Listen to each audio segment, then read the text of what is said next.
આઈપીએલમાંથી બહાર થવાનું ધોનીએ આપ્યું મોટું કારણ. જી હા દોસ્તો, ચેન્નઈ સુપર કિંગ આઈપીએલ 2025માંથી બહાર થનારી પ્રથમ ટીમ બની ગઈ છે. આઈપીએલ 2024માં પણ સીએસકે લીગ રાઉન્ડમાંથી જ બહાર થઈ ગઈ હતી અને મેગા ઓક્શનમાં સીએસકે નવી ટીમ બનાવવાની તક મળી હતી. તેમ છતાં પણ પરિણામ બદલાયું નથી. ત્યારે તમને જણાવી દઈએ કે 30મી એપ્રિલની રાત્રે પંજાબ કિંગ્સ સામે હાર્યા બાદ એમએસ ધોનીએ શું કહ્યું હતું.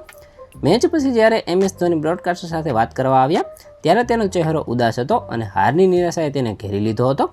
ચેન્નઈ માટે 5 આઈપીએલ ટ્રોફી જીતનાર ધોનીએ જ્યારે હારનું કારણ પૂછવામાં આવ્યું ત્યારે તેમણે કહ્યું કે આ પહેલીવાર જ હતું કે જ્યારે અમે પૂરતા રન બનાવ્યા, પરંતુ ટક્કરનો સ્કોર આપવા માટે થોડુંક ટૂંકું હતું. બેટર માટે તે પડકારજનક હતું, પરંતુ અમને થોડી વધુ જરૂર હતી. કરણ અને બ્રેવિસ વચ્ચેની ભાગીદારી ઉત્તમ હતી અને મને લાગે છે કે અમારે વધુ કેચ પકડવાની જરૂર હતી.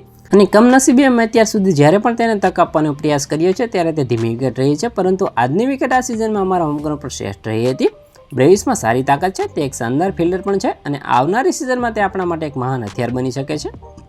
અને ઉલ્લેખનીય છે કે આઈપીએલ 2025માં ચેન્નઈ સુપર કિંગનો સફરનો દુઃખદ અંત આવ્યો છે અને પંજાબ કિંગ્સ સામે હાર્યા બાદ ટીમ સતત બીજી વખત પ્લેઓફ માટે ક્વોલિફાય થવાની ચૂકી ગઈ છે અને 5 વખતની ચેમ્પિયન ટીમ હરાજીથી સતત હારતી રહી છે અને પહેલી હરાજીમાં સારા ખેલાડીઓ ખરીદવામાં આવ્યા ન હતા.